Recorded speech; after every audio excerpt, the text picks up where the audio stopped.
Բարև ձեզ սիրելի հայրենակիցներ, այսօր ես իմ թեմատիկ զրույցը ներկայացնում եմ տնից,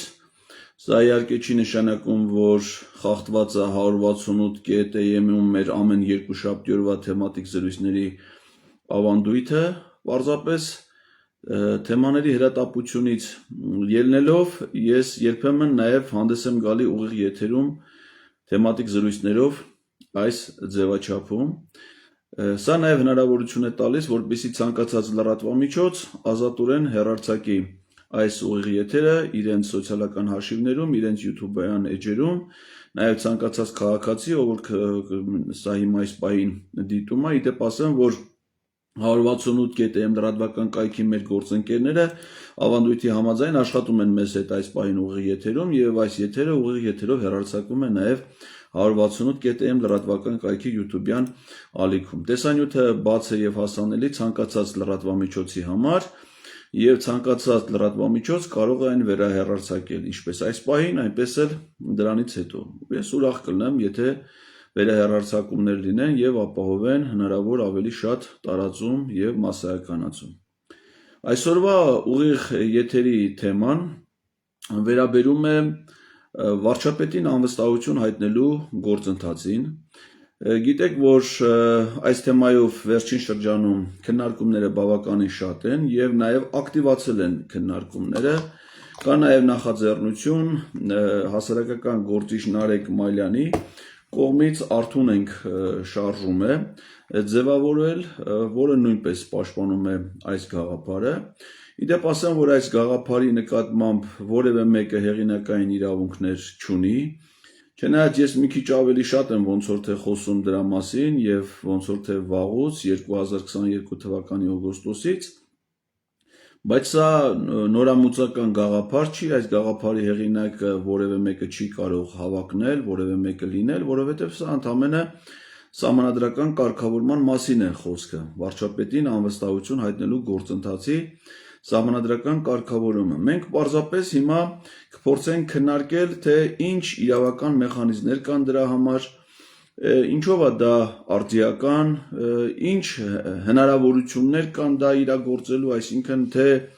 քաղաքական, թե իրավական ասպեկտները, ինչ կարող ենք մենք ունենալ ակնկալել տեսականորեն այս գործընթացի արդյունքում, ինչ վտանգներ է այն իր մեջ պարունակում, ինչ հնարավորություններ այն մեզ տալի, այսինքն մի անգամ ամբողջական կերպով փորձենք այս խնդիրը վերլուծել, որպեսզի ցանկացած մարդու համար պարզ լինի, թե այս անվստահության գործընթացը ինչ առանձնահատկություններ ունի, որպեսզի հետագայում ցանկացած քննարկման ժամանակ մարդիկ այդ մասին խոսելուց ունենան բավարար իրազեկվածություն, թե քաղաքական, թե իրավական առումներով։ Պարզա մի բան, ինչով է այս թեմայի հրատապությունը ակտուալ։ Նիկոլ Փաշինյանը հայ ժողովրդի պատմության ամենամեծ թշնամին է, ես կարծում եմ, որ այլևս շատ քիչ մարդ է դրանում կասկածում, բոլորս համոզվել ենք, որ նա գիտակցված կերպով 2018 թվականին իրականացնելով այս համընդհանուր մասսայական խարդախությունը, շարլատանությունը, խաբեությամբ տիրացավ մեր ժողովրդի օրինական իշխանությանը, զավթեց այդ իշխանության բոլոր հնարավոր տեսակները, սկզբից Երևան քաղաքում, այնուհետև ազգային ժողովում, դե մինչ այդ զավթել էր նաև ուրեմն գործադիր իշխանությունը, այնուհետև հարձակում գործեց դատական համակարգի վրա եւ դրանից հետո մեր վերջնականացնելով իշխանազավթման գործընթացը 2020 թվականին մեզ պետությանը, մեր ժողովրդին տարավ պատերազմի, գիտակցված կերպով այդ պատերազմը տարավ պարտության եւ հիմա մեզ կանգնացրել այդ պարտության հետևանքների հետ եւ ամեն օր բերելով մեր առաջ նոր մարտահրավերներ, որոնց վտանգում են մեր պետության անկախ պետականության գոյությունը եւ մեր բոլորի ֆիզիկական գոյությունը, այսինքն նա օգնում է Ադրբեջանի եւ Թուրքիային ավարտին հասնել իրենց հանցավոր մտադրությունը, այն է վերացնել հայոց անկախ պետականությունը եւ բնաջնջել հայ ժողովրդին։ Հիմա այս արհավիրքին դիմակայելու համար ընդամենը մի բան է անհրաժեշտ, որպեսզի Նիկոլ Փաշինյանը այլևս չլինի Հայաստանի վարչապետ։ Հիմա բերեք տեսականորեն քննարկենք, թե ինչը հնարավոր անել նրան վարչապետի պաշտոնից հեռացնելու, նրան վարչապետի պաշտոնում չունենալու, չտեսնելու համար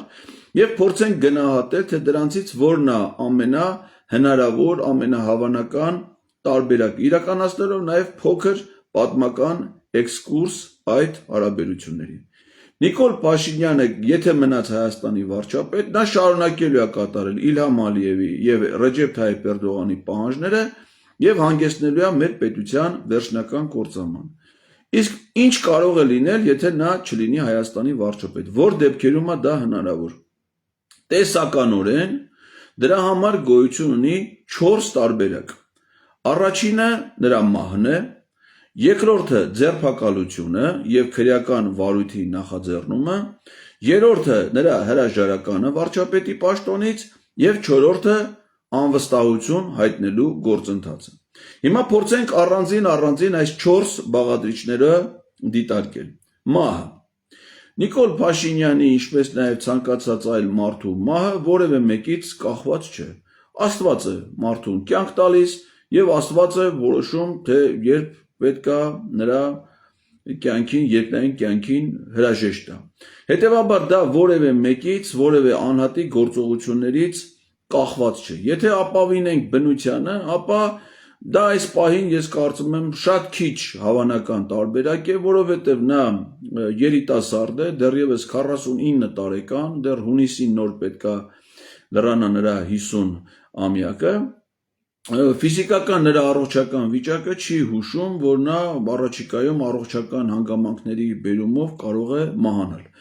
Հետևաբար այս տարբերակը կարծում եմ քիչ հավանական է դիտարկել։ Ինչ վերաբերում է հնարավոր ներազդեցության իմաստով, դա էլ է կարծում եմ քիչ հավանական, որովհետև որպես վարչապետ նա հանդիսանում է պետական պահպանության օբյեկտ, նրա անվտանգության վրա անվտանգությունն ապահովում են հարյուրավոր հատուկ ծառայությունների աշխատակիցներ, զենքով, տեխնիկական միջոցներով, զրահապատ մեքենաներ, վերահսկվում է նրա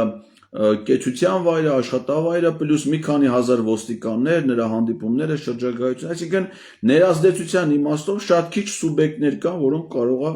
այդ գործում դերակատարություն են, ասենք օրինակ նրա կինը կամ չգիտեմ այլ մոտիկ վերահսկողությունից դուրս գտնվող մարդիկ, բայց դա քիչ հավանական եմ ես համարում, այսինքն այդ վարկածի վրա տեսակետներ կառուցել, քաղաքական պրոցեսներ պլանավորելը կարծում եմ անմտություն է, չի կարելի դա անել, բայց այս հանգամանքը դիտարկելը մի կարևոր առանձնահատկություն ունի, կարևորություն ունի, որ սա նշանակում է, որ այս դեպքի տեսանկյունից, որ ցանկացած ընդդիմադիր քաղաքական ուժ, հատկապես նրանք, ովքեր գոյություն ունեն խորհրդանում, պետք է այս դեպքի համար նկատի ունենան, թե ով է փոխարինելու, եթե ի վերջո դա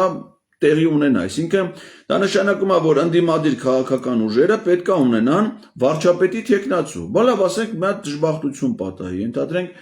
նրա ինքնաթիռը կործանվի, ինչպես դա ցավոք սրտի եղավ Լեհաստանի նախագահի ինքնաթիռի պարագայում, կամ չգիտեմ, նա ավտովթարի ենթարկվի, կամ ինչ-որ մի այլ պատճառ, ինչ-որ մեկը պիտի փոխարինի, չէ՞, այսինքն եթե նա չկա, այդ դեպքում եթե մահվան պատճառն է վարչապետի պաշտոնի թափուր լինելու միջավայր ստեղծում, ապա ազգային ժողովի խմբակցությունները պետք է առաջադրեն վարչապետի թեկնածու։ Նշանակում է, որ նրանք ցանկացած պահի պետք է ունենան վարչապետի թեկնածու, եւ ինձ համար շատ հետաքրքիր է, այսօք այս պահին ազգային ժողովի առնվազն 2 խմբակցությունները, Հայաստան խմբակցությունը եւ Պատիվ ունեն արդյոք վարչապետի թեկնածուի անուն, նման պատահարի, նման դեպքի պարագայում անմիջապես վարչապետի թեկնածու առաջադրելու համար։ Կարծում եմ, որ պետք է անպայման ունենան։ Հիմա գանք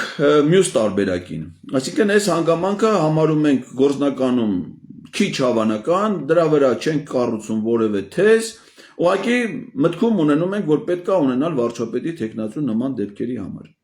Երկրորդ տարբերակը, որ հնարավոր է Նիկոլ Փաշինյանին հեռացնել վարչապետի պաշտոնից, դա հետևյալն է, որ նախաձեռնվում է իրավապահ մարմինների կողմից քրեական վարույթ, այդ քրեական վարույթում դատախազի որոշմամբ նրան առաջադրվում է մեղադրանք, այսինքն նա ստանում է մեղադրյալի կարգավիճակ եւ քննիչի որոշմամբ կիրառվում է խափաման միջոց եւ այդ խափաման միջոցների թվում կարող է լինել ժամանակավորապես այս կամ այն պաշտոնը զբաղեցնելու անհամատեղելիություն, այսինքն միջնորդություն է ներկայացում կամ որոշումը կամ դատան է ներկայացում միջնորդություն, ժամանակավորապես նրա լիազորությունները կասեցվում են, քանի դեռ նա ունի մեղադրյալի կարգավիճակ եւ պարտականությունները տվյալ դեպքում կատարում է փոխվարչապետներից մեկը։ Հիմա նման նախաձեռնություն որոշում կարող է կայացնել դատախազը, գլխավոր դատախազը։ Իդեպ ասեմ, որ առիթները նրա ենթադրյալ հանցագործություններ կատարելու հանգամանքները չափազանց շատ են եւ կան նաեւ դիմումներ, կան նաեւ նախաձեռնված վարույթներ, օրինակ զոհված զինծառայողների ծնողների դիմումը, որը հիմա գտնվում է քննչական կոմիտեի, ուրեմն ռազմական գործերով քննչական ստորաբաժանումում, ծնողները ճանաչվել են տուժող, բայց Նիկոլ Փաշինյանը դեռևս այդ գործում մեղադրյալի կարգավիճակ չունի։ Կան դիմումներ պետական դավաճանության ենթադրյալ հանցանքի հատկանիշներով, պաշտոնական դիրքի չարաշահ, այսինքն նրա գործած հանցանքների ծավալը շատ մեծ է եւ իրավական հիմքերը շատ տեսանելի են, շատ առարկայական են, որ նախաձեռնի քրեական վարույթ եւ նրան ենթարկեն քրեական պատասխանատվության։ Բայց դա ով պետք է անի, մեղադրանք կայացնելու որոշումը կայացնում է դատախազը եւ պատահական չի, որ Նիկոլ Փաշինյանը դատախազի պաշտոնում, երբ որ լրացավ Արթուր Դավթյանի պաշտոնավարման ժամկետը, նրա դատախազի պաշտոնում քաղաքացիական պայմանագիր կուսակցությունը առաջադրել եւ ընտրել է Տիկին Աննա Վարդապետյանին, որի նախորդող պաշտոնը եղել է վարչապետ Նիկոլ Փաշինյանի օգնականի պաշտոնը։ Մինչ այդ նա եղել է Արդարադատության նախարարի տեղակալ, այսինքն Նիկոլ Փաշինյանի կառավարությունում զբաղեցրել է քաղաքական պաշտոն։ Հետևաբար ակնկալել, որ դատախազը նման որոշում կկայացնի, այս պահին գոնե այս դատախազը, դա կարծում եմ քիչ հավանական է։ Նու կարող է ասենք, եթե նույնիսկ այլ մարմինները, օրինակ ազգային անվտանգության ծառայությունը ձերբակալի նրան, կամ հակակոռուպցիոն կոմիտեն եւ այլն, սա էլ ենք համարում քիչ հավանական, որտեղ օրինակ քննչական կոմիտեի ղեկավարին Նիկոլ Փաշինյանը խոստովանեցին, որ ինքն է հեռացրել պաշտոնից WhatsApp-ով մի հաղորդագրության միջոցով, կամ վերջերս կառավարությունը նշանակեց հակակոռուպցիոն կոմիտեի ղեկավարին, որը ցանկանում է ոտքի կանգնել Նիկոլ Փաշինյանի առջև խոսելուց, այսինքն մտածել, որ այդ մարդիկ իրենց պարտականությունների կատարման իմաստով գործողություններ կանեն, դատախազն է մեղադրանք կառաջադրի, այս պայմաններում կարծում ենք, որ դա քիչ հավանական է։ Երրորդ տարբերակը դա վարչապետի հրաժարականն է։ Այս հրաժարական եւ անվստահության գործընթաց ես սրա մասին խոսեմ ավելի մանրամասն, հաշվի առնելով, որ սրանք մի քիչ ավելի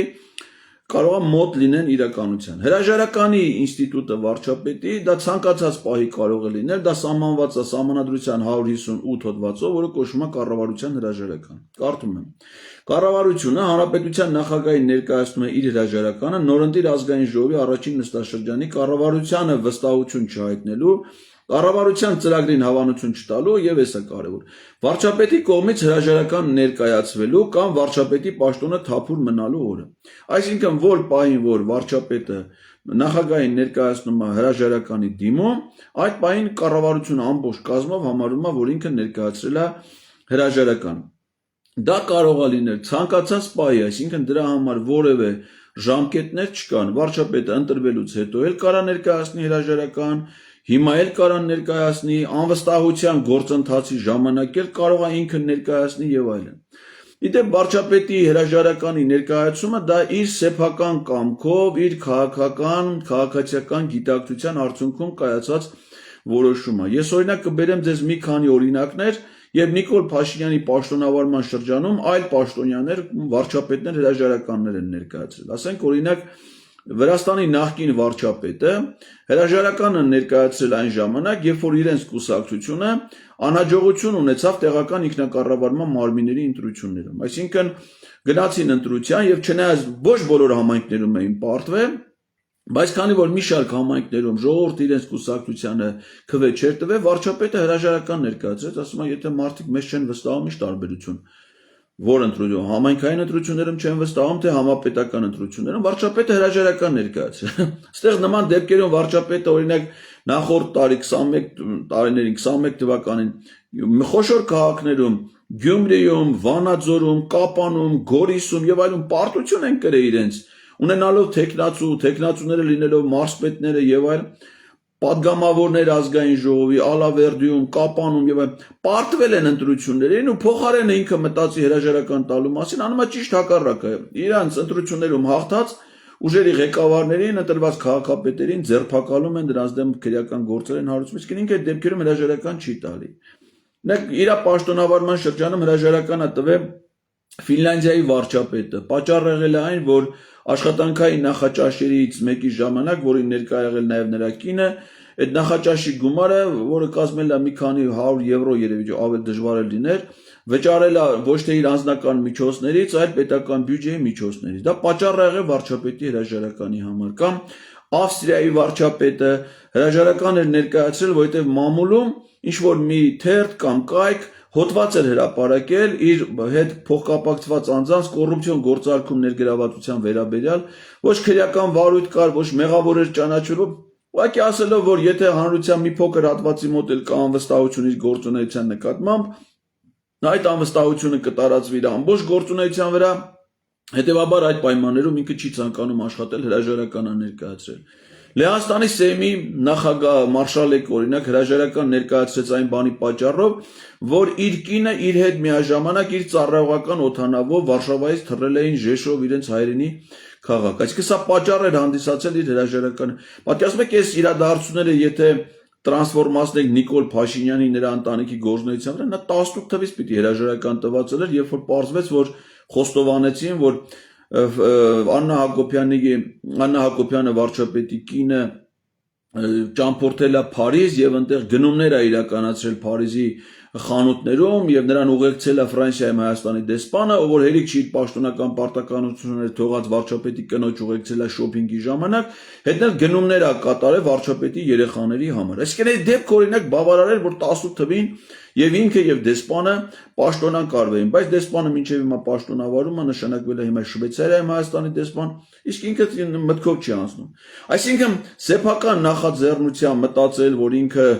կորուստներ է բերել մեր երկրին, վնասներ է պատճառել միլիարդավոր դոլարների, իր գործունեության հետևանքով հազարավոր մարդիկ են մահացել, երիտասարդ մարդիկ, պետությունը կորցրել է իր տարածքների մի զգալի մասի նկատմամբ վերահսկողություն, պետությունը հայտնվել է ծանր տնտեսական վիճակում, կուտակել է հսկայածավալ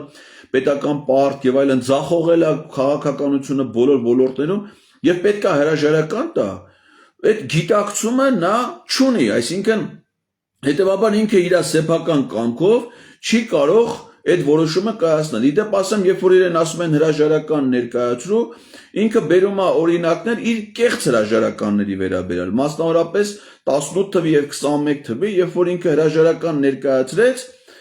ու չընտրվեց, որպեսզի լինի արտահերթ ընտրություն, այսինքն արհեստական ճգնաժամ ստեղծելը նա համարում է, որ ինքը հրաժարական է տվել, բայց այդ այսպես կոչված հրաժարականներից հետո ինքը շարունակեց մնալ վարչապետի պաշտոնում, ոչ մի վարքյան չի եղել, որ Նիկոլ Փաշինյանը հրաժարական տա եւ շարունակի մնալ իր պաշտոնում։ Իդեպ ասեմ, որ ինքը աշխարհում կամ Հայաստանում միակ պաշտոնյան է, որը հրաժարականից հետո շարունակել է պաշտոնավարել։ Մնացած բոլոր վարչապետները, բոլոր նախագահները, բոլոր նախարարները, ովքեր հրաժարական են տվել, նրանց լիազորությունները հրաժարականի պահից դադարել է։ Իսկ ինքը անընդհատ կերպով շարունակել է կատարել վարչապետի պարտականությունը։ Այսինքն դրանք կեղծ իմիտացիոն հրաժարականներ էին, որոնք նպատակը իշխանազավթումն էր, իշխանության ամրապնդումը։ Հիմա Նիկոլ Փաշինյանի հրաժարականի պահանջները հասարակության մեջ ձևավորվել է 2020 թվականի նոյեմբերի 9-ի լույս 10-ի գիշերվանից սկսած, երբ որ մարդիկ ինքնաբուխ հավաքվեցին կառավարության շենքի մոտ, ներխուժեցին կառավարության շենք, մի մասը գնաց ազգային ժողով, կառավարական ամառանոցներ, ինքը այդ ժամանակ այնտեղ չէր, ոչ աշխատավայրում, ոչ ամառանոցում, փախել էր, անհայտ էր նրա գտնվելու վայրը երկար ժամանակ, անհայտ էր նրա ընտանիքի անդամների գտնվելու վայրը, հետո պարզվեց, որ ինքը պաշտպանության նախարարությունում է, ասում էին իբր բունկերում, բայց հետո պարզվեց Դավիթ Տոնոյանի աշխատասենյակում, բայց դրա մասին չէր ասում, վախեցած, ճղճղում էր, ծղծղում, բայց հրաժարական անգամ չէր ներկայացնում, չնայած մարդիկ իրանից դա էին ակնկալում, դա էին պահանջում այդ ձախողման, այդ պատերազմի, դրա հետևանքների կապիտուլյացիայի համար։ Եվ այդ ժամանակներից սկիզբ առավ նրա հրաժարականը պահանջող մի հատ հասարակական քաղաքական շարժում, որը այն ժամանակ ստացավ հայրենիքի փրկության շարժում անվանումը։ Այդ հայրենիքի փրկության շարժմանը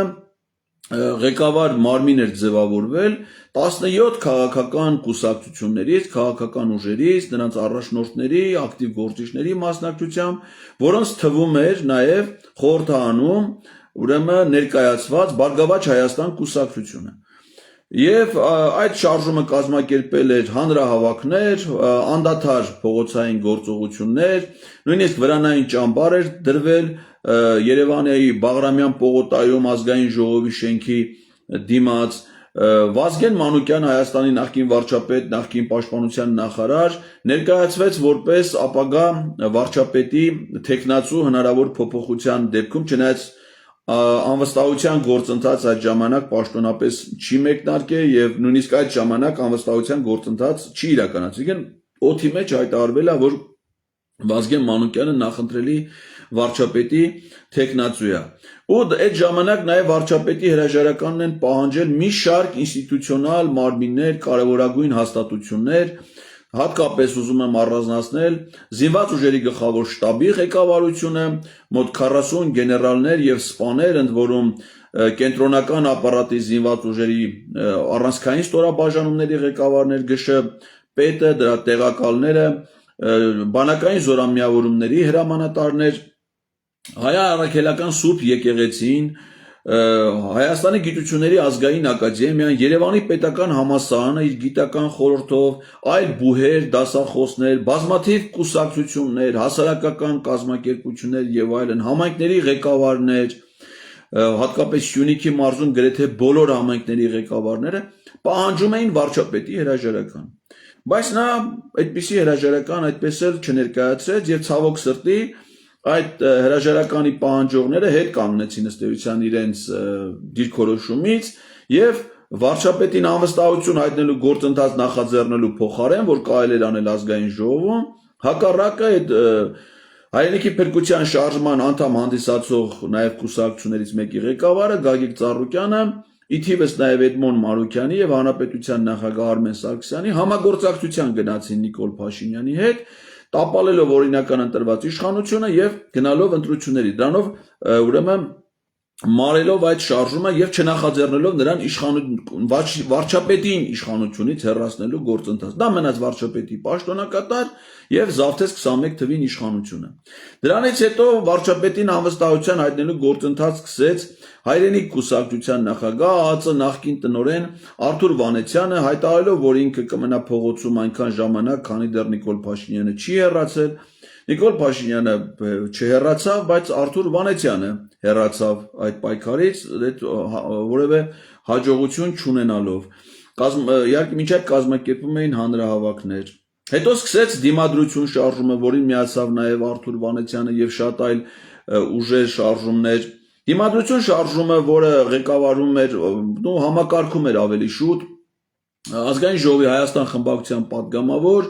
Հույդա Երևանյան Հայաստանյան մարմնի ղեկավար Իշխան Սաղաթելյանը եւ այդ շարժումը նորից մեծ հանրահավաքներ, անընդհատ հավաքներ, երթեր Երևանի փողոցներում պարբերաբար, վրանային ճամբար հիմնվեց Երևանի Ֆրանսիայի հրապարակում եւ օրակարգը միայն մեկն էր՝ հեռացնել Նիկոլ Փաշինյանին հրաժարականի միջոցով։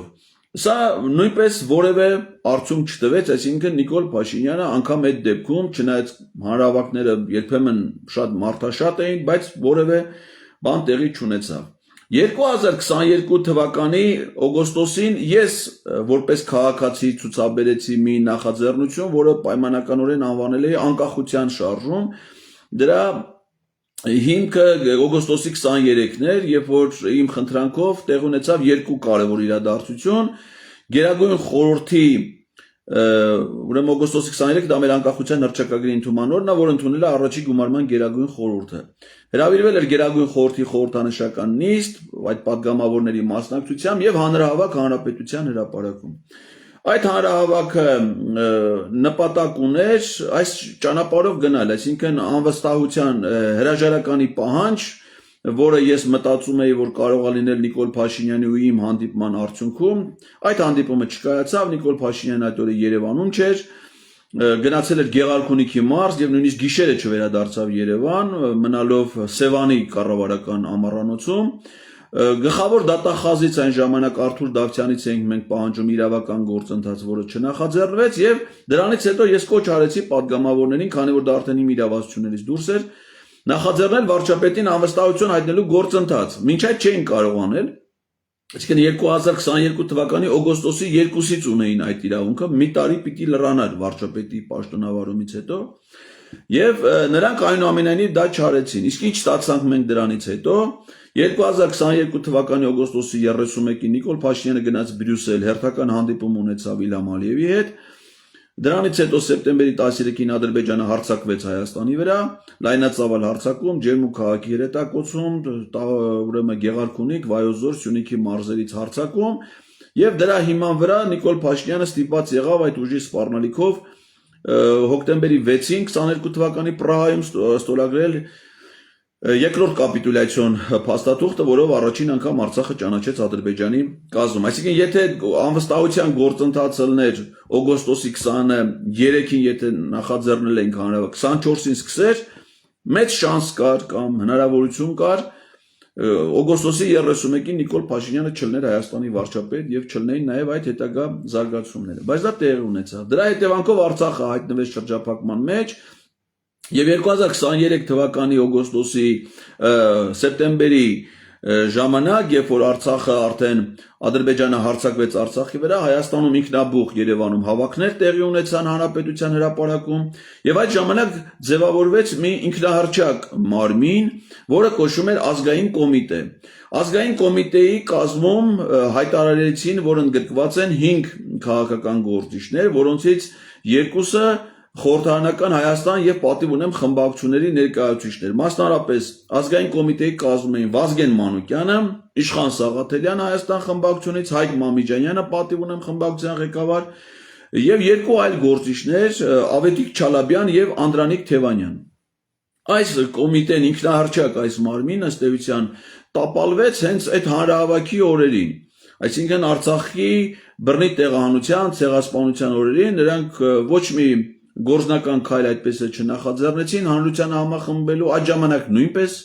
ազգային ժողովը չնախաձեռնեց վարչապետին անվստահություն հայտնելու գործընթաց եւ դա նույնպես տապալվեց։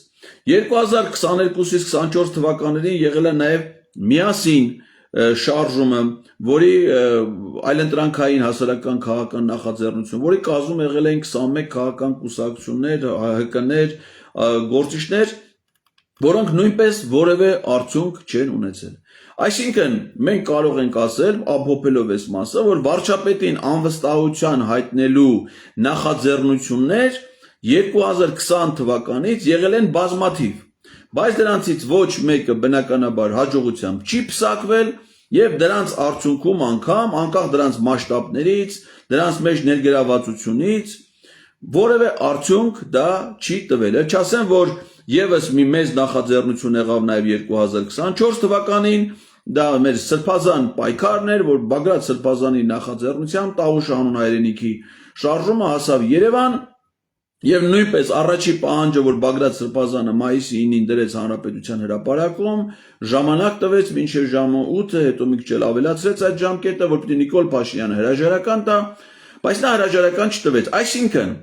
Նիկոլ Փաշինյանը հրաժարական չի տալիս ոչ իր սեփական գիտակցությամբ, որպես պետական քաղաքական գործիչ, հասկանալով ինչ աղետ է բերում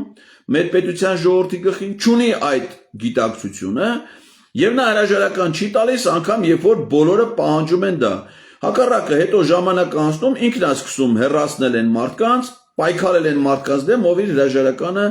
պահանջել են, այսինքն զինվորականներին, օրինակ Գենշտաբի Զինված ուժերի գլխավոր շտաբի ոչ ղեկավար կազմը գրեթե ով իր հրաժարականը պահանջել է պաշտոնանկ են արվել, դատվում են դրանք եւ այլն, դուրս է եկել պայքարի եկեղեցու դեմ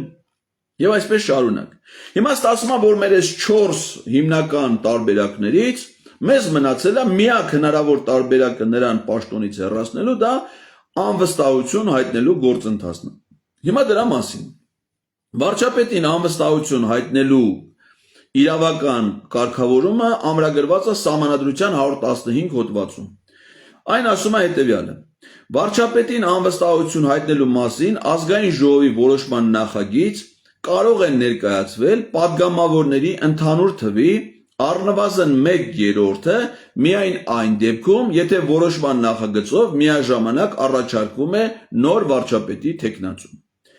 Երկրորդ կետը վարչապետին անվստահություն հայտնելու մասին ազգային ժողովի որոշման նախագիծը քվեարկության է դրվում այն ներկայացվելուց ոչ շուտ, քան 48 եւ ոչ ուշ, քան 72 ժամ հետո։ Որոշումն ընդունվում է падգամավորների ընդհանուր թվի ձայների մեծամասնությամբ անվանական քվեարկությամբ։ Որոշման ընդունման դեպքում համարում է, որ վարչապետը հրաժարական է ներկայացրել, այդ դեպքում ուրեմն վարչապետին կարելի է անվստահություն հայտնել նրա նշանակումից ոչ շուտ, քան 1 տարի հետո։ Այսինքն 2022 թվականի օգոստոսի 2-ին Նիկոլ Փաշինյանը դարձել է վարչապետ, 2021 թվականի օգոստոսի 2-ին։ 2022 թվականի օգոստոսի 2-ից նրան կարելի է հրաժարական ներկայացնել։ Եվ ասում է, որ եթե ազգային ժողովի որոշման նախագիծը չի ընդունվում, ապա նման նախագիծ կարող է ներկայացվել ոչ շուտ, քան 6 ամիս հետո։ Այսինքն 6 ամիսը մեկ կարելի է վարչապետին անվստահություն հայտնելու նախաձեռնություն ցուցաբերել։ Եվ սա այն դեպքում, եթե դրվում է քվեարկության եւ չի ընդունվում որոշում։ Հիմա անվստահություն հայտնելու սահմանադրական ինստիտուտի այս դրա իմաստը որն է։ Որովհետեւ շատերն ասում են, պարլամենտում ԿՊ-ն մեծամասնություն է, նրանք երբեք վարչապետին անվստահություն չեն հայտնի եւ այլն։ Դրանք անմիտ մեկնաբանություններ են, որովհետեւ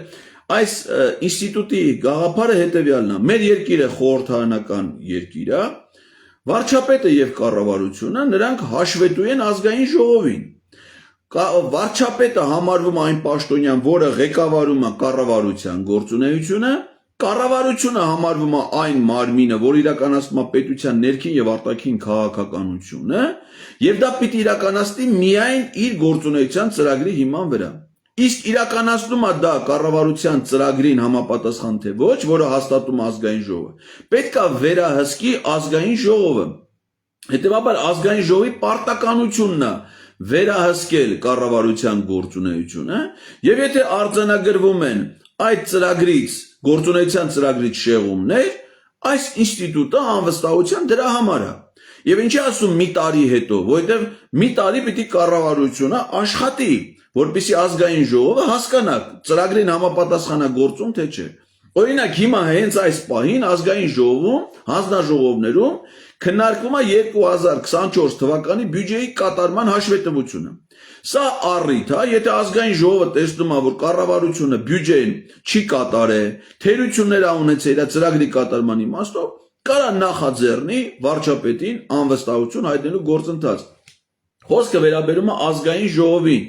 Իսկ ազգային ժողովը դա ոչ թե խմբակցություններն են, այլ կազմված է 101-ից ավել падգամ, մեր հիմիկվա ազգային ժողովը 107 падգամավորից։ Իսկ ամեն падգամավոր գործում է ինքնուրույն, հիմա դրա մասին կասեմ։ Այսինքն 2004 թվականից 22 թվականից ներողություն, ազգային ժողովը ոչ միայն կարող է, այլ պարտավոր է վարչապետին եւ կառավարության անվստահություն հայտնել, որտեղ իրենք տեսել են, արձանագրել են, որ կառավարությունը շեղում է իր ծրագրից։ Նայեք, Սահմանադրության հոդված 94-ը ներկայացուցչական մանդատ։ Պատգամավորը, իսկ ամեն մի պատգամավոր առանձին վերցրած ներկայացնում է ամբողջ ժողովրդին, կաշկանդված չէ հրամայական մանդատով, առաջնորդվում է իր խղճով ու համոզմունքներով։ Սա յուրաքանչյուր падգամավորյա վերաբերում, անկախ դրանից, թե падգամավորը որ խմբակցության կազմում է ընդգրկված։ Падգամավորը որոշումներ է կայացնում ինքնուրույն, նրա որոշումները կարան տարբերվեն խմբակցության դիրքորոշումից, մյուս падգամավորների դիրքորոշումից, եւ ամեն մեկը պիտի հաշիվ տա։ Падգամավորը նաեւ հանրային ծառայող է, պետական, քաղաքական պաշտոն զբաղեցնող ըստ հանրային ծառայության մասին օրենքի։ Հետևաբար նա ունի ոչ միայն պաշտոնական լիազորություններ, իսկ պարտականություններ։ Պարտականությունների մեջ է մտնում վերահսկել կառավարության գործունեությունը եւ անհամապատասխանություններ ունենալու դեպքում կատարել դրանից բխող քայլեր, այսինքն կառավարությանը տվյալ պահին անվստահություն հայտնելը դա մեր յուրաքանչյուր падգամավորի, բոլոր 107 падգամավորների պարտականությունն է։ Չնայած սահմանադրության մեջ գրած չէ, որ իրենք պարտավոր են անվստահություն հայտնել, բայց ասում է, որ իրենք վերահսկելու պարտականություն ունեն եւ իրավունք ունեն անվստահություն հայտնել։ Այսինքն ստացվում է, եթե ազգային ժողովը հետևում է կառավարության գործունեությանը, տեսնում է, որ նրանք իրենց պարտականությունները չեն կատարում եւ անվստահություն չի հայտնում, նշանակում է, որ ազգային ժողովը վստահություն է հայտնում կառավարության գործունեությանը։ Դրա համար այս պահին, ինչքան էլ մեր падգամավորների համար հաճելի է դա լսելը կամ տհաճ, մենք ունենք իրավական իմաստով արձանագրում։ Նիկոլ Փաշինյանը այս պահին վայելում է ազգային ժողովի բոլոր 107 падգամավորների վստահությունը, որովհետև անվստահություն հայերեն բառի եզրույթի հակառակ հականիշը, այսինքն հականիշը, դա վստահությունն է։ Հիմա օրինակ այսօր մենք նայում ենք ազգային ժողովում հարց ու պատասխանի ժամանակ ոնց են ընդդիմադիր падգամավորները հարցեր տալի Փաշինյանին, երբեմն սուր հարցեր, այո, դա մենք լսում ենք, բայց դա քննադատական խոսք է վստահության մթնոլորտում, որովհետև եթե նրանք ի վերջո կարծում են իրանց հարցադրումների էության, որ վարչապետը անում է հակառակ բաներ, քան նշած է կառավարության ծրագրում, նշանակում է հենց այսօրվա հարց ու պատասխանը պետք է լինի առիթ, որպեսզի ազգային ժողովի հենց այն падգամավորները, ովքեր հարց էին տալի Նիկոլ Փաշինյանին, սկսեն նրան անվստահություն հայտնելու գործընթաց։ Ցավոք սրտի դա չեն արել։ Չեն արել 2022 թվականի օգոստոսի 2-ին, ինչից հետո տեղի ունեցած իրադարձությունը, ասեցի, դա հոկտեմբերի 6-ի կապիտուլյացիան էր, կարող էին անել 2023 թվականի փետրվարին, չեն արել, այդ ժամանակ արդեն Արցախը գտնվում էր շրջափակման մեջ, այսինքն Արցախի շրջափակման օրերին ազգային ժողովը չի նախաձեռնել կառավարության անվստահություն հայտնելու գործընթաց։ Հաջորդ հնարավորությունը, եթե սկսեին ու չստացվեր, կլներ 2023 թվականի օգոստոսին, այդ ժամանակ արդեն Ադրբեջանը դրան չարեցին,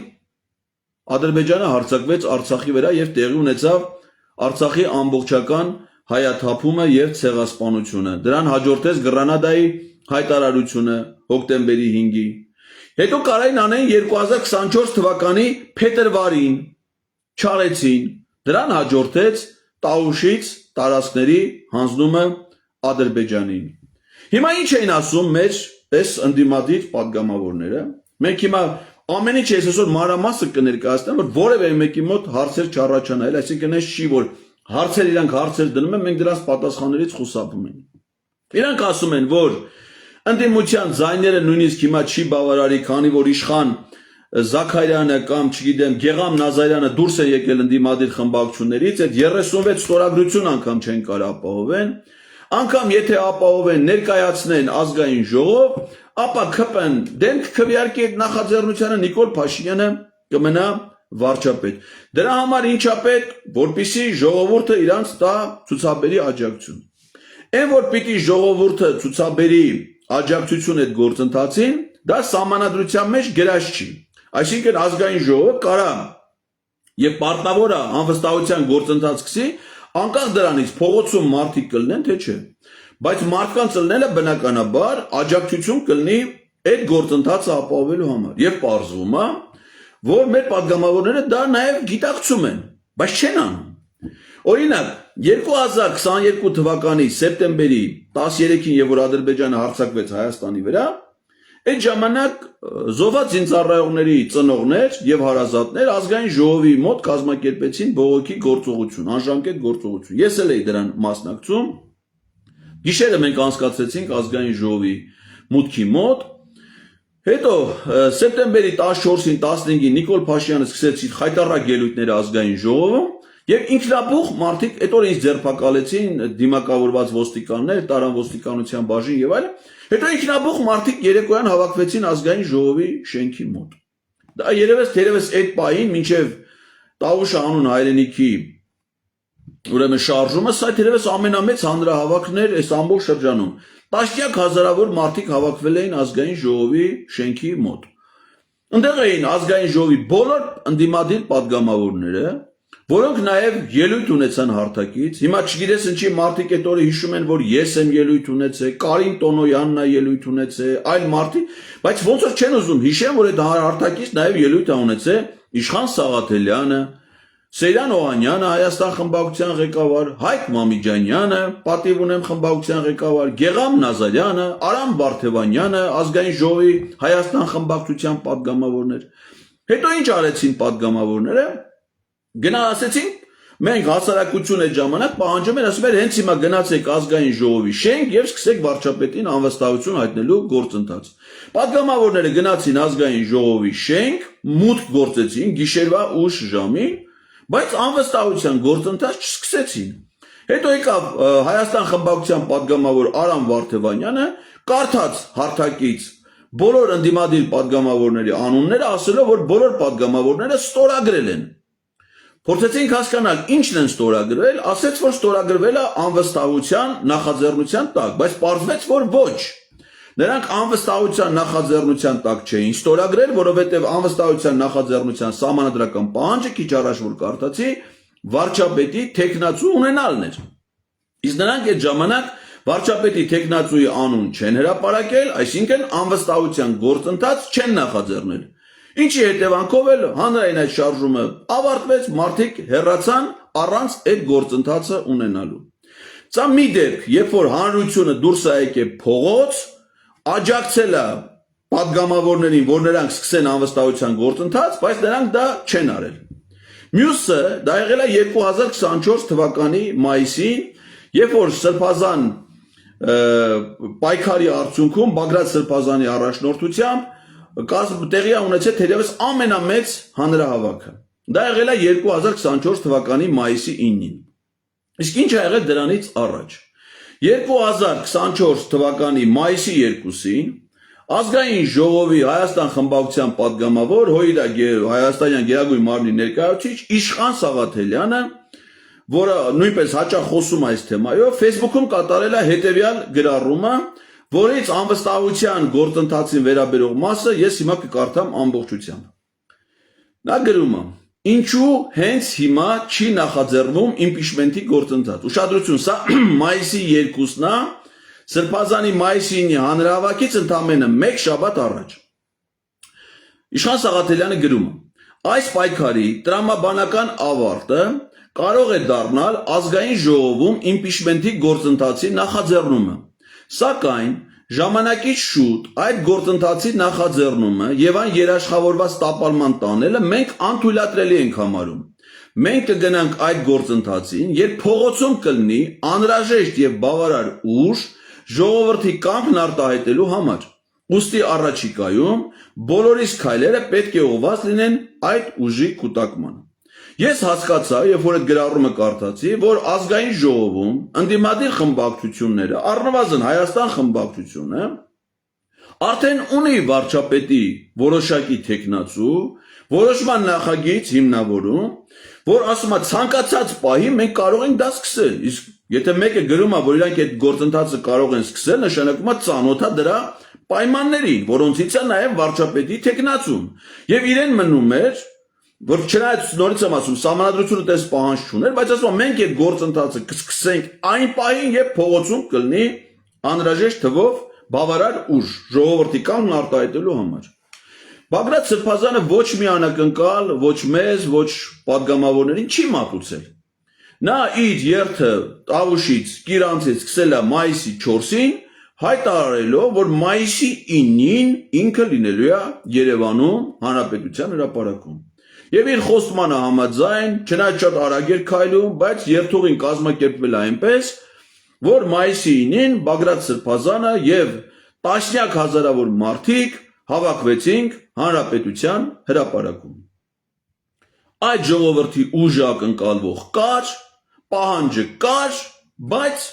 մեր հարգարժան падգամավորները այդպես էլ սկսեցին վարչապետին անվստահություն հայտնելու գործընթաց։ Եվ եթե այդ պայքարը, այդ ուժը քաղաքական ձևակերպում չի ստանում, մարդիկ չեն կարող ամիսներ անցկացնել փողոցներում, օրեր անցկացնել փողոց, դա վերջ ի վերջո պիտի ունենա քաղաքական լուծում։ Եվ ժողովուրդը հավաքվել է դրսում եւ ակնկալում են, որ Պատգամավորները պիտի դրան տան քաղաքական լուծում, այդպես էլ դա չի ունենում։ Եվ ինչը հաջորդում դրան, Տավուշի հանձնումը Ադրբեջանին։ Եվ հիմա եկել ենք հասել ենք հիմա այս պահին մարտի 26-ն է, ազգային ժողովը ունի, այսինքն մենք բաց ենք թողել, տեսեք ասում էին, եթե մենք սկսենք 2022 թվին էին ասում, անվստահություն հայտնելու գործընթացը չստացվի, 6 ամիս մենք չենք կարա դա, ափսոս է, որ մենք մեզ զրկենք 6 ամիս վարչապետին անվստահություն հայտնելու հնարավորությունը չկարողանանք։ Ուրեմն բաց է թողնված այս ընթացքում 1 2 3 4 5 հնարավորություն։ Եկե հասել ենք, այսինքն 5 անգամ այս ժամանակահատվածում սահմանադրությամբ կարելի էր վարչապետին անվստահություն հայտնելու գործընթաց նախաձեռնել։ Մեկն էլ հաջողել Նիկոլ Փաշինյանը վարչապետ չլինելու։ Մեկը։ Բայց նրանք ոչ մեկը չեն նախաձեռնել։ Ընդհանրապես նախաձեռնություն մինչև հիմա չի եղել։ Հիմա եթե վարչապետին անվստահության գործընթաց նախաձեռնվի, տան քվեարկության չընդունվի, դեռ մի հնարավորություններ կլինի մինչև 26 թվականի ընտրությունը 2025 թվականի այս տարվա օգոստոսին, եթե դա է չլինի, մի հատ էլ 2026 թվականի փետրվարին, այսինքն դեռ հələ այս պահին 3 հնարավորություն կա, եթե գործընթացը տապալվի։ Իսկ եթե հաջողվի, նշանակում է Նիկոլ Փաշինյանը այլևս վարչապետ չի։ Հիմա որպիսի դա հաջողի, այսինքն այդ հնարավորությունը քննարկվի, նախ այդ գործընթացը պետքա լինի։ Մեր ընդդիմադիր պատգամավորներն ասում են, որ ՔՊ-ի պատգամավորները դեմ կլինեն։ Մենք ասում ենք, ես ինքս եմ ասում, առայժմ դուք եք դեմ, որովհետև դուք նախաձեռնություն չեք ցուցաբերել։ Դուք պիտի նախաձեռնություն ցուցաբերեք։ Այդ նախաձեռնությունը հասցնեք ՔՊ-ի, նոր իմանան ՔՊ-ն կողմա թե դեմ։ Բայց առայժմ դուք չեք ցուցաբերել նախաձեռնություն, նշանակում է առայժմ դուք եք դեմ, եւ մենք չենք կարողանում ձեզ համոզել, որ դուք սկսեք այդ գործընթացը, ինչը ձեր պարտականությունն է, լայն իմաստով։ Հիմա ինչ են ասում պատգամավորները, ընդդիմադիր գործիչները այս գործընթացը չսկսելու առաջ, որոնք են պատճառաբանությունները։ Ասենք եւ ինչ որ իրանք հնչեցրել են։ Այժմ չունեն բավարար թվով ձայներ իշխանական խմբակցությունը կուռ է ոչ մի քպեական չի միանա։ Ես կարծում եմ այս թեզը որևէ հիմնավորում չունի, որովհետև դեռևս նոր եմ ասում ՔՊ-ի հետ մենք չենք խոսել։ Որովհետև եթե ասում ես իրանք չեն քվեարկի, ում չեն քվեարկի։ Կարևորը նաև թե ով է վարչապետի տեխնացուն։ Հիմա եթե վարչապետի տեխնացու առաջադրվի ենթադրենք X-ը, ինչ որ մի մարդ։ Հիմա անուններ դիտմամբ չեմ ասում, որ կարող է նրան դեմ լինեն։ Միգուցե ուրիշ տեխնացուի կողմ են։ Պետք է խոսել, պետք է քննարկել։ Իսկ դա ով պիտի անի։ Ասում են դուք գնացեք արեք։ Օրինակ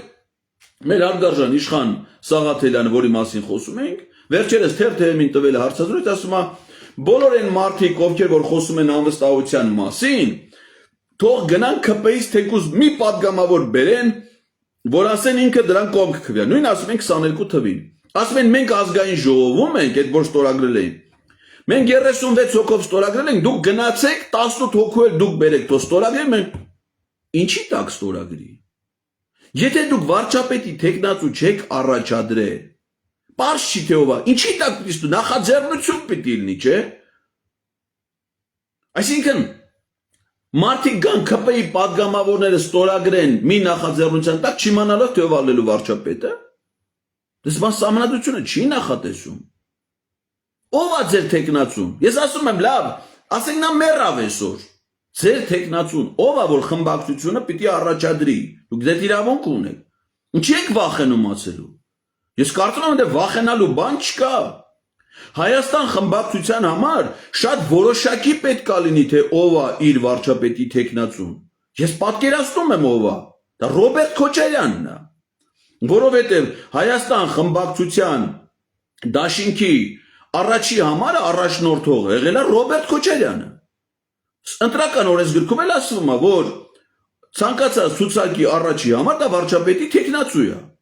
Ինչի չեք առաջադրում ձեր առաջնորդին։ Եթե չեք առաջադրում, ուրեմն դուք չեք ուզում, որ ինքը լինի վարչապետ։ Լավ, կարակ ինքը կարա չուզենա, հրաժարվի, ասի ես չեմ ուզում։ Դուք կարակ իրան նպատը, դա էլ է նորմալ։ Ուրիշին առաջադրեք։ 2022 թվականի օգոստոսի 23-ը հանրահավաքի ժամանակ ես ինչ ասում եմ, դա ձեր իրավունքն է, падգամավորներն իրանք են որոշում ում առաջադրեն։ Իշխան Սաղաթելյանը մինչ այդ ասում է մենք 300 հոգու ցուցակ ունենք, թե 200 հոգու չեմ հիշում, որ տարբեր ոլորտներում կարող են գրկված լինել։ Խնդրեմ, ուր են այդ 200 հոգին։ Ես ինչ էի ասում էի, եթե 200 հոգուց ոչ մեկը չի ուզում, դուք չեք կարող համոզեք, իրանք չեն ուզում, դա է պատճառը, որ դուք չեք սկսում գործընթաց։ Ինձ առաջ ամենավերջում ու իրանք գնացին մատ անազնիվ քայլի։ Մի անգամից ինձ թիրախավորեցին, ասին Էդգար Ղազարյանը ինքն իրան համարում է վարչապետի տեխնացու։ Պատկերացրեք ինչ անազնիվ մեկն։ Ես իրանց ասում եմ, ես վերջին տարբերակն եմ, վերջին, կներեք։ Իրանք մի անգամից տլպ ընկնում են վերջինի վրա, մոռանում են իրանց 200 հոգու մասին, իրանց առաջնորդների, իրանց կուսակցությունների ղեկավարների մասին, ու սկսում են ինձ թիրախավորել։ Ասում եմ ոչ, դա ձեր իրավունքն է, ում ուզում եք առաջադրեք, սկսեք ու գնացեք նոր ԿՊ-ից իմանան ԿՊ-ն ձեր այդ առաջադրած տեխնացուին կողմա թե չէ։ Մի քանի տեխնացու առաջադրեք, մանավանդ այդ հնարավորությունն է կա, բայց նրանք դա չեն անում։ Մյուս մասը, ասում են, ասեցի, թող գնան ԿՊ-ից մարդ բերեն։ Այս խաթախո անասնագողություն չի, այդ ասենք թե հարևանի հավերը գողանաս բերես։ Այդ մարդը, որ գալիս է ԿՊ-ական, պիտի իմանանք որ ինչ գործընթացի է միանում։ Դուք հələ գործընթացը չեք ասել, մարդ եք ուզում ձեզ միան։ Դες մոս կնեց անտրամաբանական է, ստե խելամիտ չի այդ պահանջը։ Հաջորդը։ Ասում է, եթե այս գործընթացը տապալվի, մենք 6 ամիս այդ հնարավորությունը չենք ունենա։ 5 հատ տապալի, 5 հատ կարայի կանեիք։ Ինչ է կարել այդ 5 հատ 6 ամսվա ընթացքում, որ ասենք 2022 թվին չնախաձեռ, ասենք 2022 թվի օգոստոսի 25-ին նախաձեռնեիք, թող չստացվեր։ Այդ 6 ամիսը ինչ էիք պլանավորել, ինչ էիք ուզում, ինչ էիք նախատեսել, որ ասենց 6 ամիսները անցան ու դուք ոչ մի բան չարեցիք։ Հիմա էլ են անցնում, հիմա էլ չեք ուզում անեք։ Ոչ մի բան չունեն անելու։ Ընդհանրապես թույլ են տալի, որ Նիկոլ Փաշինյանը պաշտոնավարի, իսկ պաշտոնավարը նշանակում է կատարի Ալիևի պահանջները։ Եվ վերջին վարկածը, որ եթե հանկարծ մենք այդ գործընթացը նախաձեռնենք ու հաջողություն չունենա, Նիկոլ Փաշինյանի իշխանությունը կամրապնդվի։ Ով ասում։ Ով ասում։ Ով այդ հաշվարկարը, ով ասում որ ավելի չի թույլա։ Մի հատ հիմա անենք մի քանի ԿՊ-ական падգամավոր եթե միացավ, չմիացավ, տեսնենք ինչ ալում, ժողովուրդը համախմբի, կարող է միանգամից է ստացվում, հա։ Ես ասում եմ, հնարավոր է, որ դու ներդրումներ անես, ջանքեր գործադրես, փող ծախսես, կազմակերպական էներգիա ծախսես, արդյունք չունենաս, նույնիսկ վնաս կրես, դա հնարավոր է, բայց անհնար է, եթե դու ոչինչ չանես, ունենաս արդյունք, դա բացառվում է։ Հիմա բերեք մի հատ անենք, եթե չստացվի, Նատել օգոստոսին կանենք, շտապ փետրվարին կանենք, բայց մենք շանս կունենանք, որ դրանցից գոնե մեկը կարա ստացվի։ Իսկ եթե դուք չեք անում ոչ մի բան, ինչ է ալնում։ Նա մնում է վարչապետ։ Վերջ։ Այսինքն, եթե նույնիսկ ձախողումը լինի, ելքը պարզ է, չէ, Նիկոլ մնում է վարչապետ։ Բայց եթե հաջողությունը լինի, հեռացվում է, չէ։ Բայց ինչի չեք ուզում փորձեք, գոնե մի անգամ, մի տարբերակ փորձեք դրան իշխանությունից հեռացնել։ Ես անկեղծ ասած այդ բացատրությունը չունեմ եւ մինչեւ հիմիկվա այսիմ լսած այս տեսակետներից ոչ մեկը ես խելամիտ ու հիմնավոր չեմ համարում։ Երբ որ մեզ հայտարարվեց այս ուղիղ եթերի մասին, երբ որ ես դրել էի, Նարեկն էլ Մայլյան գրեց, որ ուրեմն այս եթերը լինելու է, քաղաքացիներ եղան, որոնք հարցեր էին բարձրաձայնում եւ կա մի քաղաքացի Facebook-ով ինձ գրել է, ինձ թագ արել ավելի շուտ, Փայլակ Չոբանյան, որը 5 հարց է առաջադրել։ Ես հիմա կփոս դա համարելով որպես քաղաքացու հարց, ընդ որում խելամիտ հարցադրումներ են, կարծում եմ դա կարող է շատերին հետաքրքրի։ Ես կարդամ այդ հարցերը եւ փորձեմ պարզաբանել։ Իսկ ինչ կարա մտածի քաղաքացին այս գործընթացի վերաբերյալ։ Ինչ ասում Փայլակ Չոբանյանը։ Ինչպես եք պլանավորում ժողովրդին փողոց հանել մի ծրագրի շուրջ, որի մեխանիզմն իրավական եւ քաղաքական առումով չի կարող աշխատել։ Այսինքն ինքն էլ այն կարծիքին, որ սա չաշխատող մեխանիզմ է։ Եթե իմպիչմենտն իրական հնարավորություն լիներ, ապա անդիմությունը դեռ 22 թվից կփորձեր այն կիրառել։ Կա նաև նախորդ տարվա փորձը, երբ պահանջում ենք նախաձեռնել իմպիչմենտի գործընթաց, սակայն դա այդպես էլ տեղի չունեցավ։ Նույնիսկ երբ դա պահանջում ենք փողոցում։ Սա ցույց է տալիս, որ ընդդիմությունը կամ չի ցանկանում, կամ պարզապես անհնար է գտել բավարար քվեներ իմպիչմենտի նախաձեռնության համար։ Ինչով է այժմյան իրավիճակը տարբերվում, որ դարձյալ փորձում ենք նույն մեթոդը։ Հարգարժան պարոն Չոբանյան եւ սիրելի քաղաքացիներ, ովքեր կիսում են այս հարցադրման էությունը։ Նիկոլ Փաշինյանին անվստահության հայտնելու գործընթաց դեռ տեղի չի ունեցել, որպեսզի մենք իմանանք, թե նախորդ անգամվա համեմատ հիմա ինչով է տարբերվում։ Իրավիճակը միշտ նույնն է, բայց երբևէ դա տեղի չի ունեցել։ Հիմա ասում ենք դա իրատեսական չի։ Ինչ գիտեք, որ իրատեսական չի։ Այսինքն դուք են կարծիքին եք, որ Նիկոլ Փաշինյանը կքպեն մեծամասնությունը եւ իրենք այդ որոշումը չեն կայացնի։ Նորից պիտի վերադառնամ մեր ընդդիմադիր գործիչներին, այսօր մի քիչ կարող է արդեն երրորդ անգամ եմ տալի մեր հարգարժան Իշխան Սաղաթելյանի անունը, որին անձնապես հարգում եմ, բայց այդ մոտեցումները, տեսակետները պարզապես չեմ ընդունում։ Երբ որ ձևավորվեց այս հիմիկվա ազգային ժողովը, ազգային ժողովի կանոնակարգ սահմանադրական օրենքը պահանջում էր, որպեսզի ազգային ժողովի մի փոխնախագահ եւ հանրաժողովի նախագահներ լինեն ընդդիմությունից։ Եթե քպեն կողմ չքվեարկեր, նրանք չէին ընդունում, որովհետև միայն երկու խմբակցությունների ձայները բավարար չէր։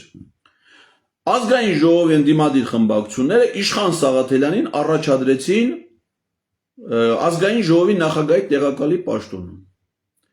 Իշխան Սաղաթելյանը չընտրվեց։ Երկրորդ անգամ նրանք նորից Իշխան Սաղաթելյանին առաջադրեցին ազգային ժողովի փոխնախագահի պաշտոնում։ ՔՊ-ն նորից դեմ քվեարկեց, Իշխան Սաղաթելյանը չընտրվեց։ Եվ ասում էին, եթե դուք Իշխան Սաղաթելյանի փոխարեն ներկայացնեք այլ տեխնացու, մեր խնդրումը ձեր տեխնացուի հետ է։ Եթե ներկայացնեք այլ տեխնացու, մենք մեր օրինական պահանջը օրենքի, սահմանադրական օրենքի կկատարենք եւ կընտրենք դրան։ Ընդդիմությունը համար գտնվեց, երրորդ անգամ նույնպես առաջադրեցին Իշխան Սաղաթելյանի տեխնացությունը, Իշխան Սաղաթելյանը ընտրվեց։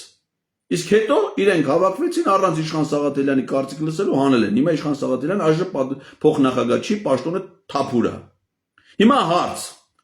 հնարավոր էր առանց ՔՊ-ի, չէ։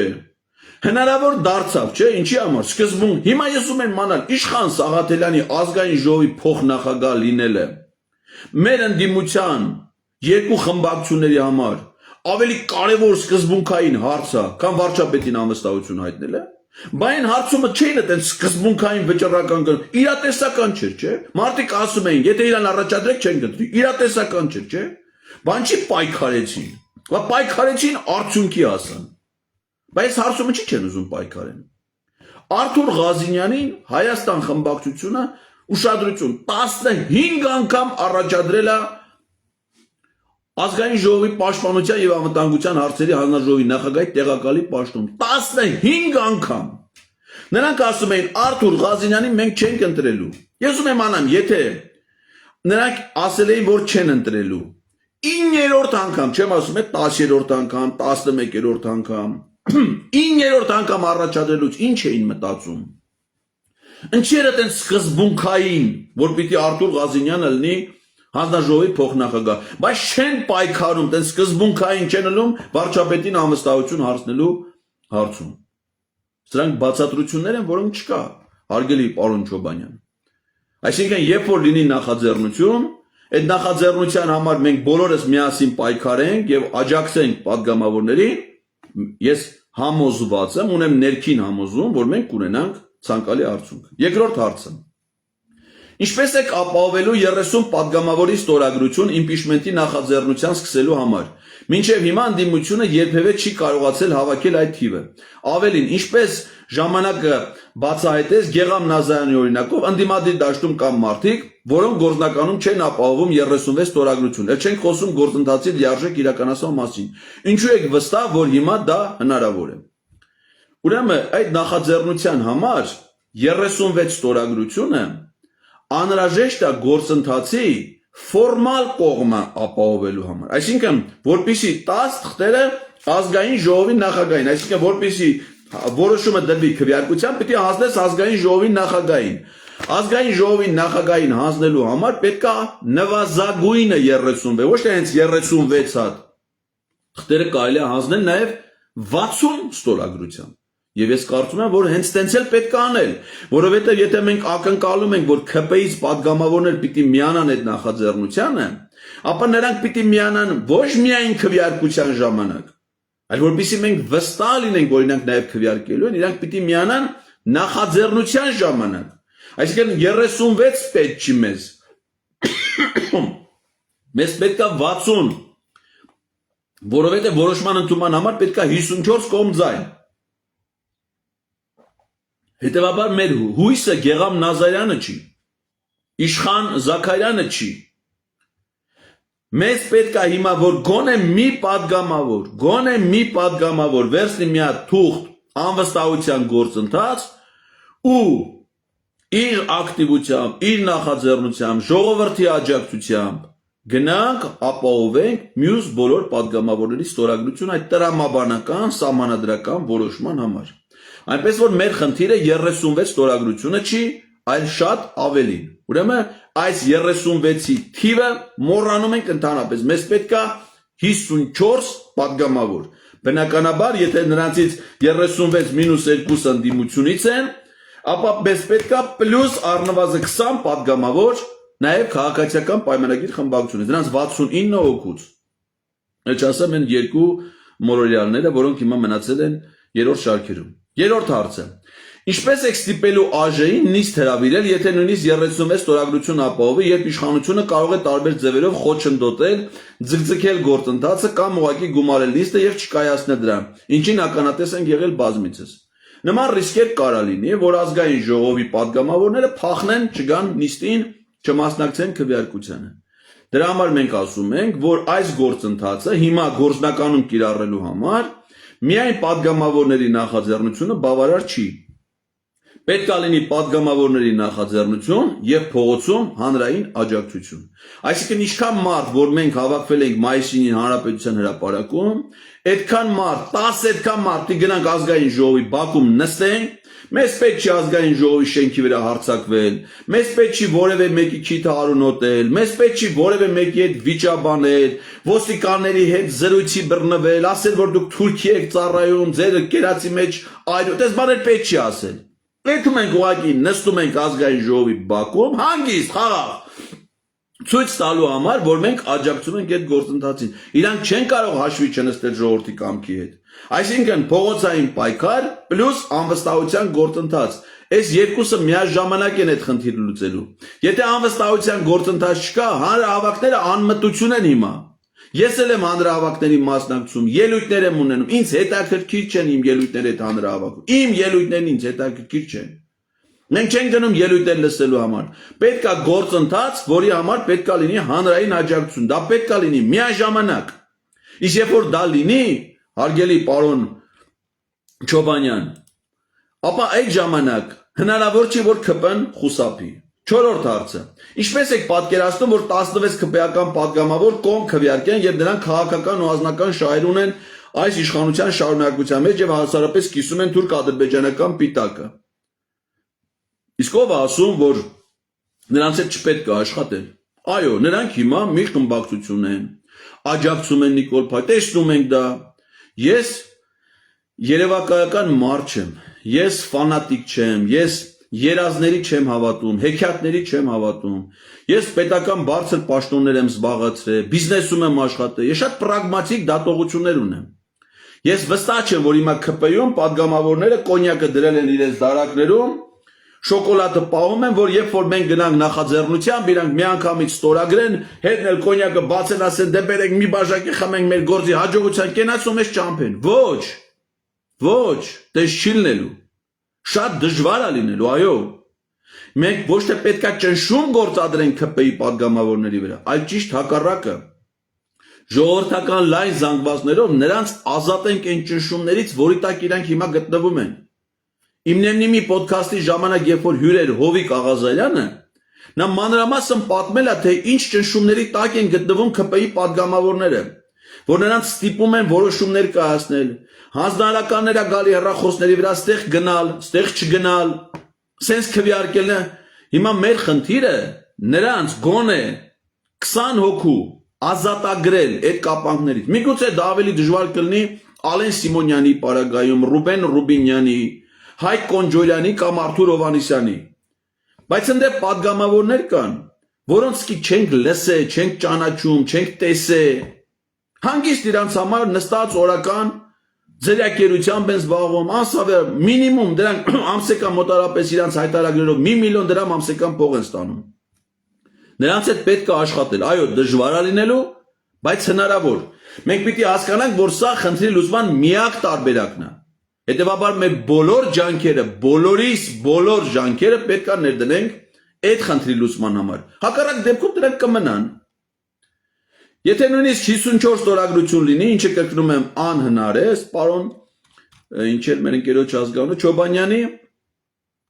ասում է արդյոք հաշվի առնեք իշխանության մանրևրներ, օրինակ նրանք կարող են իրենցից մեկին օրինակ Ալենին առաջադրել եւ ընտրել վարչապետ, այդպիսով չմերժելով իմպիչմենտի գործընթացը, ինչ հակաքայլեր ունեք նախատեսված։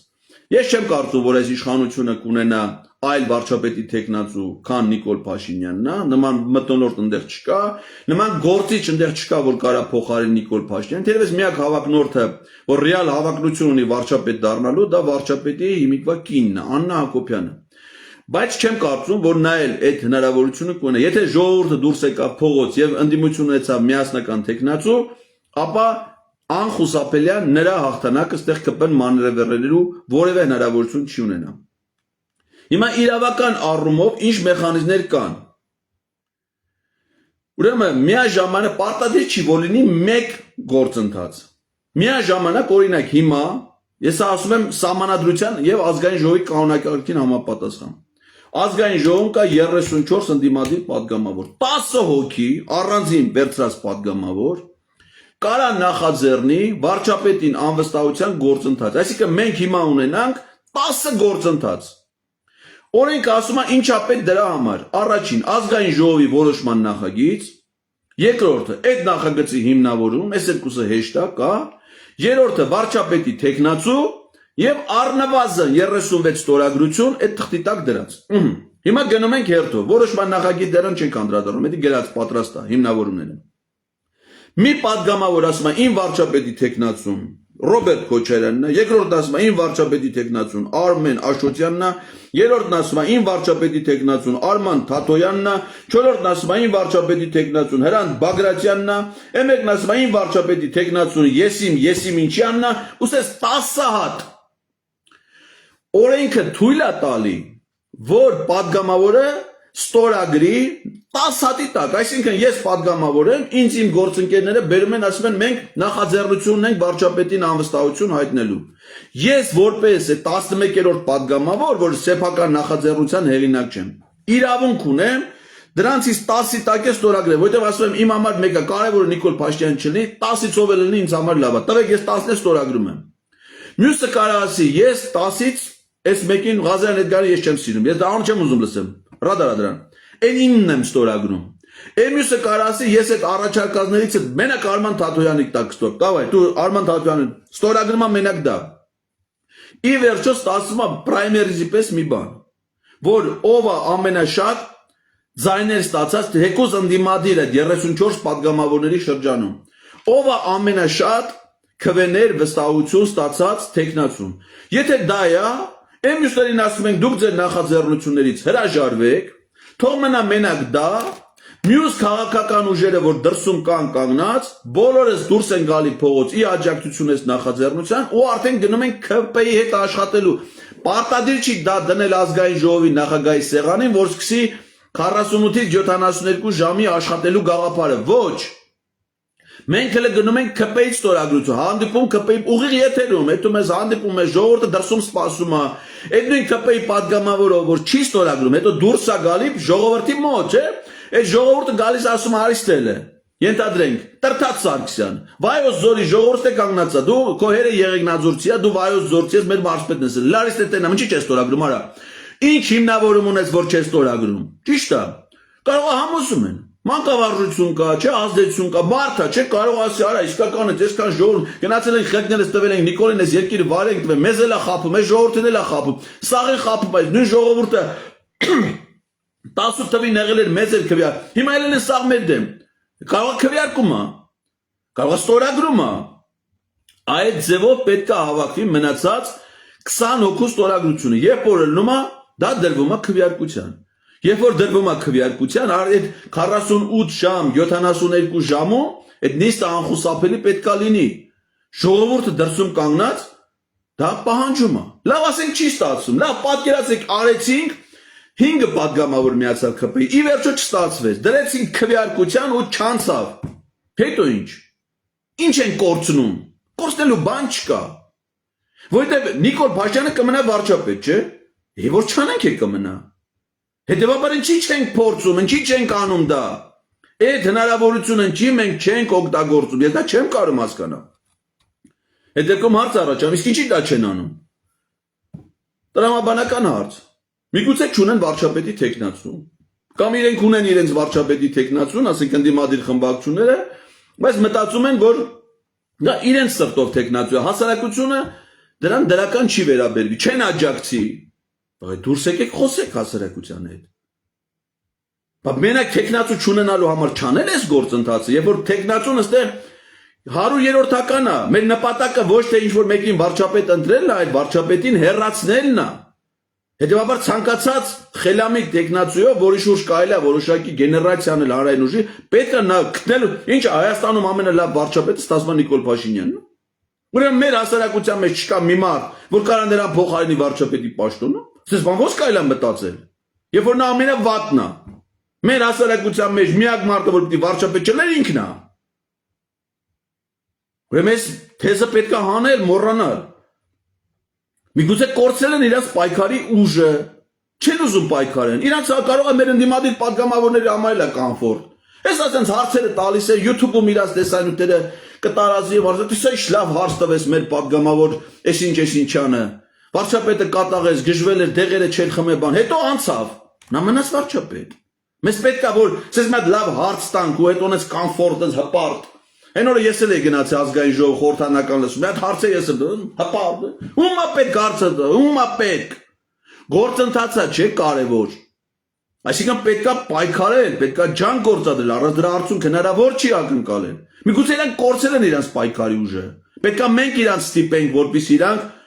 մտնեն ֆունկցիոնալ դերի մեջ։ Ինչ-որ կամֆորտ է, այդպես ազգային ժողով, խաղաղ, հանգիստ, ապահով, փող են ստանում, ճամփորդում են։ Իրանք հետո մենք քպեականները ճամփորդելու ալենի պատվիրակության կազմում։ Մեզ ասում են գնացեք քպեից մարդ բերեք։ Արա քպները դուք եք առավոտի ցիրիկուն։ Դուք պիտի խոսեք։ Բայց դրանց հետ պիտի խոսեք։ Այդ ձեր գործն է, բա մենք ձեզ ընտրել ենք, որ դուք դա անեք, բայց դուք մեզից ինչով եք տարբերվում։ Բայց 21 տվին մենք Հայաստան դաշինքին կամ պատիվ ունեմին, ինչի համար ենք ընտրել։ Ընտրել ենք իշխանությունից Նիկոլ Փաշինյանին հեռացնելու համար։ Այսինքն դուք դրանից բացի ինչով ուզում եք ոչ մի բանով չպիտի զբաղվեք։ Բայց դուք հակառակն եք անում, սիրելի պատգամավորներ։ Դուք ամեն ինչ անում եք բացի Նիկոլ Փաշինյանի իշխանությունից հեռացնելու։ Դուք հնարավորություն եք նրան անվստահության հայտնելու գործընթացը չեք սկսում, բայց մնացած ամեն ինչ անում եք, ելույթ եք ունենում, հարցազրույց եք տալի, գործուղման եք գնում։ Այնինչ պետք է դրանցից ոչ մեկը չանել, մենակ սա անել, իսկ սա չեք անում։ Սա բացատրություն չունի։ Միգուցե վախենում են պատասխանատվությունից։ Միգուցե չեն ուզում այդ մարդիկ գան իշխանության։ Ես օրինակ դրան ավելի շատ եմ հավատում։ Գիտակից են հասկանում են, ասում են մեկը երկիրն ավերվել է, այս երկիրը քանդվելու է։ Հիմա գանք իշխանության անվստահություն հայտնենք, ենթադրենք մեր այսինչ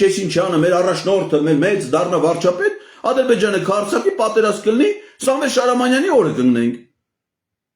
Հենց ժողովուրդը կլիկ ասար են ելի խաղաղություն էր ուզում։ Դուք եկաք պատերազմը բերեք, երկիրը կորցված դուք եք։ Հիմա ո՞նց է, չէ՞ տարան Արցախը հոկտեմբերի 6-ին ճանաչեց Ադրբեջանի կազմում, Արցախը հայտնվեց շրջափակման մեջ, պաշտպանության բանակը լուծարին։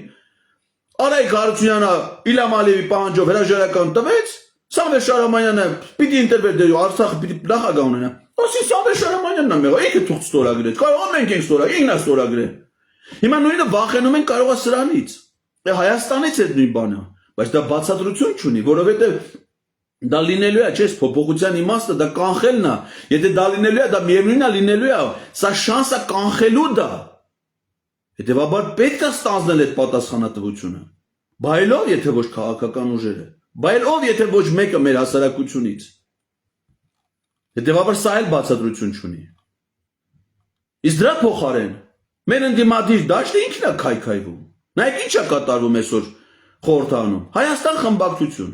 Հայաստան դաշինքը ստեղծվել է երկու կուսակցությունների միավորումից։ Հայ հեղափոխական դաշնակցություն եւ վերածնվող Հայաստան։ Վերածնվող Հայաստան կուսակցությունը դուրս է եկել պարլամենտից իր ղեկավարով եւ մի շարք падգամավորներով։ Իսկ դաշինքը փաստացի լուծարվել է։ Ֆորմալ իմաստով պահպանվել է, բայց երկու կուսակցություն, որ դա ստեղծել են, մեկը դուրս է եկել։ Չնայած մի քանի падգամավորներ մնացել են։ Նույնը պատիվ ունեմ ումա։ Ստեղծվել է հանրապետական կուսակցության եւ հայրենիք կուսակցությունների միավորումից։ Հայրենիք կուսակցությունը դուրս է եկել, Արթուր Վանեցյանը, չնայած իր մյուս падգամավորները մնացել են որպես падգամավոր, մասնավորապես 3 падգամավոր հայրենիք կուսակցությունից հիմա շարունակում են մնալ падգամավորներ։ Իշխան Զաքարյանը, որ դա լրիվ անցել ընդհանրապես իշխանության կողմը, Արայիկ Հարությունյանի տեղակալն է, Թակուի Թովմասյան անկուսակցական եւ Մարտուն Գրիգորյան։ Եվ բայց Արթուր Վանեցյանը դուրս է, այսինքն դաշինքը լուծարվել է պատիվ ունեմը։ Հանրապետական կուսակցությունից մնացել են 4 падգամավոր. Հայկ Մամեջանյան, Տիգրան Աբրամյան, Աննա Մկրտչյան, Տարոն Մարգարյան։ Նիկոլ Փաշինյանի իշխանությունից հրաժարական ներկայացնելու, պայքարելու դեմ դուրս եկած падգամավորներից միայն ընդդիմադիր խմբակցությունից 9 падգամավոր միայն այս գումարման ազգային ժողովից հրաժարական է տվել։ Մենք իրանք ընտրել ենք, որ իրանք գնան Նիկոլ Փաշինյանը հրաժարական տա։ Իրանք ընտրվել են падգամավոր, իրանք են հրաժարական տվել։ Թվարկեմ, Արթուր Վանեցյան, պատիվ ունեմ, Արթուր Ղազինյան, Հայաստան խմբակցություն, Արամ Վարդևանյան, Հայաստան, Արմեն Չարչյան, Հայաստան, Մխիթար Զաքարյան, Հայաստան, Անդրանիկ Թևանյան, Հայաստան, Վահե Հակոբյան, Հայաստան, Ելենա Կիրակոսյան, Հայաստան, Սեթրակ Դավթյան, Հայաստան։ 9 падգամավորից մեկը պատիվ ունեմից 8-ը Հայաստան խմբակցությունից հրաժարական են տվել։ Համար մենք ընտրել ենք, որ դուք գնաք Նիկոլ հրաժարական տա, թե դուք։ Այդ չեմ ասում ազգային ժողովի ղեկավար պաշտոններից։ Ազգային ժողովի նախագահի տեղակալի պաշտոնից իշխանին են հեռացրել Սաղաթելյան, հանձնաժողովի ոչ մի նախագահ ընդդիմադիր խմբակցություններից չկա։ Դուք գնացել եք, որ իրանք ձեզ հեռացնեն, թե դուք դրանց հեռացնեք։ Պիտի պայքարեք, չէ՞։ Պայքարով պիտի լինի, չէ՞ դա։ Եվ ես այս ամեն ինչ ինչի եմ վստահ ասում։ Որտեղ իմ օրինակով եմ դա ցույց տվել։ Երբ որ ես առաջադրվել էի մարդու իրավունքների պաշտպան ձեր շնորհիվ, ձեր կողմից, գնացել էին դե քննարկումների, գնացել էի պայքարի, չէ՞։ 40 րոպե եմ ընդամենը հետ են աշխատել ան փախան դալիճից։ Այն դեպքում, երբ որ ձեզից ոչ մեկ չերեք է ինձ իր այդ աջակցությունը ֆունկցիոնալ ցուցաբերելու, միայն Թակուի Թովմասյանն էր հանձնաժողովի նախագահ։ Ոչ մի ընդդիմադիր падգամավոր չերեք այդ հանձնաժողովի նիստին իմ թեկնածությունը պաշտպանելու ԿՊ-ի դեմ պայքար մղելու համար։ 40 րոպե հետ են աշխատել են փախել են ընդեղից։ Պետք է պայքարել, պայքարով պետք է այդ արդյունք ունենալ։ Բայց դու դա չես անում։ Ոնց պետք է դա լինի։ Նստես, սպասես, մնացես ֆորս մաժորային իրավիճակ, որից հետո հասարակությունը ոտքի լինի։ Ամեն առավոտ ֆորս մաժորային իրավիճակ է։ Այսօրվա իր ազգային ժողովի հիստերիկ պահվածք է ցնդաբանություններ դուրս տալը, դա ֆորս մաժոր է։ Հանրային հեռուստաընկերությանը Տաթև Դանիելյանին տված իր հարցազրույցը ֆորս մաժոր է։ Ամեն օրը ֆորս մաժոր է, ինչ լինի։ Շատ խոսեցի այսօր, բայց կարծում եմ, որ արժեր դրա մասին խոսել։ Եզրահանգումները շատ հստակ են։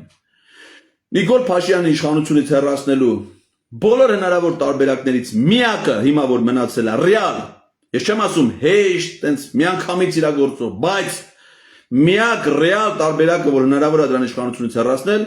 դա ազգային ժողովի կողմից նրան անվստահություն հայտնելն է։ Սա բերեք ֆիքսենք որպես աքսիոմ, այսինքն ուրիշ տարբերակ չկա, եթե կա երկրորդ տարբերակը, խնդրեմ, ցանկացած մարդ կարա իր եթերը միացնի կամ գնա մի տեղ ասի, երկրորդ տարբերակը սա է, ես դա չեմ տեսնում։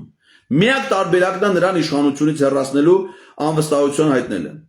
Այս տարբերակը ունի մի կարևոր առանձնահատկություն։ Սա օրինական տարբերակ է, սա սահմանադրական տարբերակ է։ Այսինքն այս ձևով նրան իշխանությունից հեռացնելուց եւ ժողովուրդն է ընդունելու այդ որոշման օրինականությունը։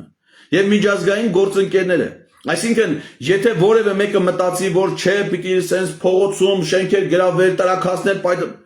այդ տարբերակը միգուցե բերի, չգիտեմ, բայց դա օրինական ընկալում չի կարող ունենա։ Դա ռիսկային է դարձնելու մեր երկիրը անվտանգային իմաստով, հատկապես այս շրջանում։ Իսկ անվստահությունը շատ նորմալ է, օրինական, սահմանադրական տարբերակ է։ Սա այն տարբերակն է, որը կախված չի Նիկոլ Փաշինյանի կամքից եւ ցանկությունից։ Մենք իրան չենք գնում ասենք, խնդրում ենք դու հրաժարական դու կամ գիտակցիր ոչ։ Ինքը տանը նստած նայում է թե ինչ է կատարվում ազգային ժողովում։ Քվեարկեցին վերջ, ինքը վարչապետ չի։ Էլ ում ուզում է զանգել, ոչ մի ոստիկան, ոչ մի բանակ, ոչ մի ԱԾ, ոչ մի քննիչ, նրա հեռախոսազանգերին էլ չի պատասխանելու։ Նա այլևս ընտրված չի, Հայաստանը կունենա նոր վարչապետ։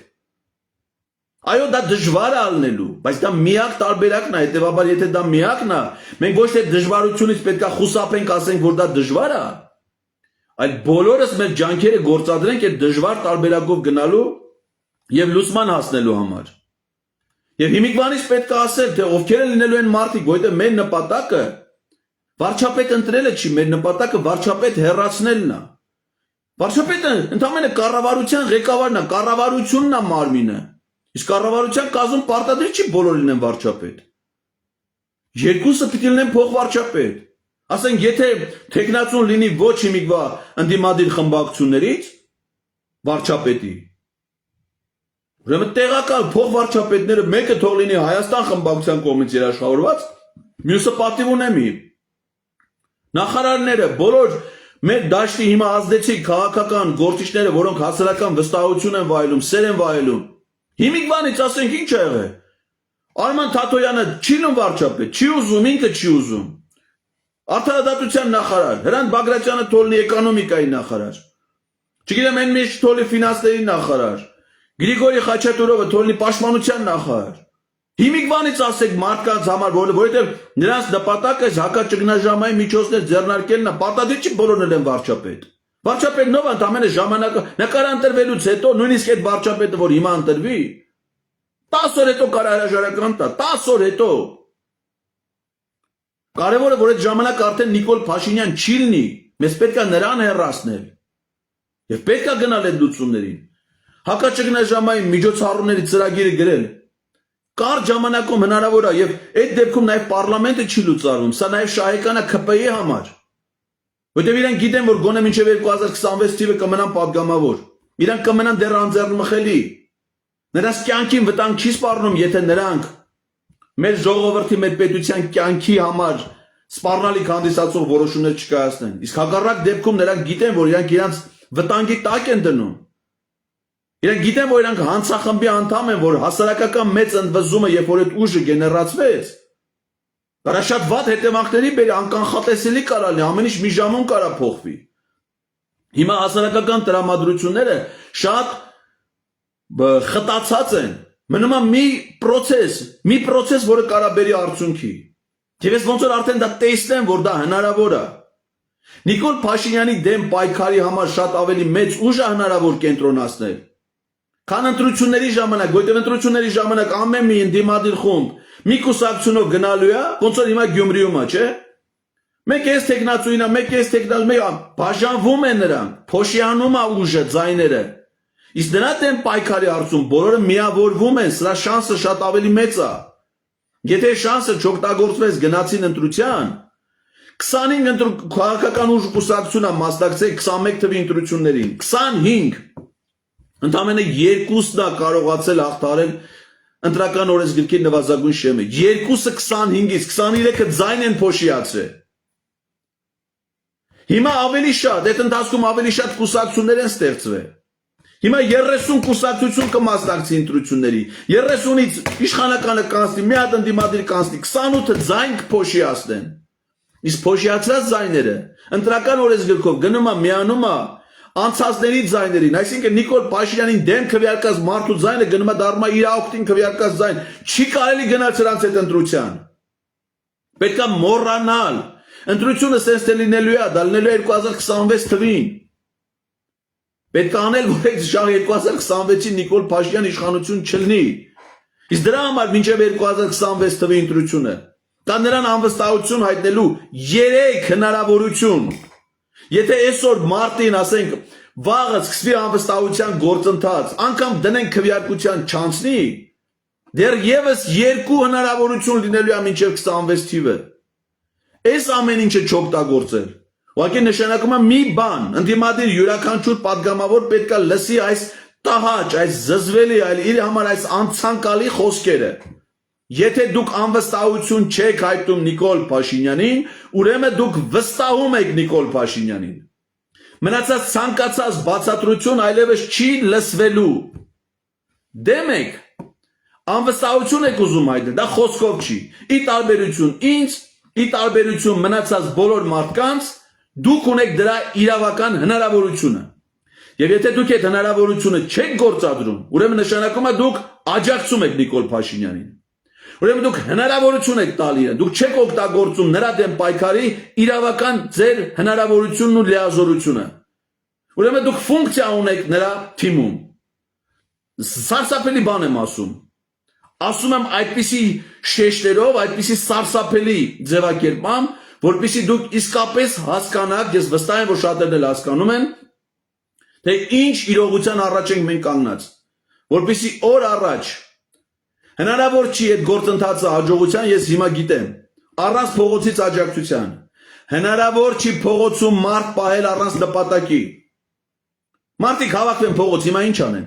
Հիմա ասենք հանրահավաքը, ես գնամ այդ հանրահավաքին, ինչ անեմ։ Ելույթեր լսեմ, չեմ ուզում։ Աջակցությունն է իմ պետք, ինչի համար։ Որ նա հրաժարական տա, 20 թվից ասում եք, որ հրաժարական տա, չի տալի, հանրահավաքով նա հրաժարական չի տալի ու չի տալու։ Ուրեմն մնաց մի տարբերակ, անվստահություն հայտնել վարչապետին։ Եվ այդ գործընթացը եթե ազգային ժողովում տեղի ունենա, մայիսի 9-ի ժողովուրդը, որ հավաքվել էր Հանրապետության հրապարակում, չեն մահացել, երկինք չեն ամբարձվել, Հայաստանից չեն փախել, չեն մտափոխվել, նրանց թիվը շատ ավելի է մեծացել։ Երևանը 1,200,000 բնակիչ ունեցող քաղաք է։ Երևանի շրջակայքում են գտնվում Հայաստանի մյուս հիմնական խոշոր քաղաքները՝ Արտաշատը, Մասիսը, Արմավիրը, Հրազդանը, Աբովյանը, չգիտեմ, այլ բնակավայրեր։ Մի ժամ է պետք, որպեսզի ամբողջ երկիրը հավաքվի Հանրապետության հրապարակում ազգային ժողովի մոտ։ Պետք չի նրանք որևէ կտրուկ գործողություն անեն, ոչ մի բան։ Ուղղակի կանգնեն ի աջակցություն, բայց ինչին։ Գործընթացին, որը կարող են սկսել միայն ազգային ժողովի падգամավորները։ Մեր լեգիտիմ ակնկալիքը առաջին հերթին ազգային ժողովի ընդդիմադիր կոչվող падգամավորներից է։ Հայաստան խմբակցության եւ պատիվ ունեմ խմբակցության падգամավորներից է։ Եթե իրանք դա չեն անելու, ինձ համար բանաձևումը շատ պարզ է։ Ազգային ժողովում ընդդիմություն գոյություն չունի, ազգային ժողովում գոյություն ունի մեկ միակուսակցական համակարգ, որոնք ունեն 3 տարբեր անուններ։ Եթե այդպես չի, ուրեմն առաջիկայում ես ակնկալում եմ տեսնել անվստահության գործընթացի մեկնարկը։ Եվ ես առավել քան համոզված եմ, որ այդ գործընթացը լելու դեպքում ժողովուրդը ցուցաբերելու աջակցություն, իսկ այդ աջակցության պայմաններում որոշումը լինելու է շատ հստակ, օրինական եւ արագ։ Աստված մեր ժողովրդին պահապան, կեցցե Հայաստանի Հանրապետությունը, կեցցե Արցախի Հանրապետությունը, կեցցե հայ ժողովուրդը, որ փրկելու է մեր լուսավոր երկիրը այս մահաբեր, դավաճան, հայրենիքի գողի, կեղտոտ, այրոնոտ ճիրաններից։ Շնորհակալություն ուշադրության համար։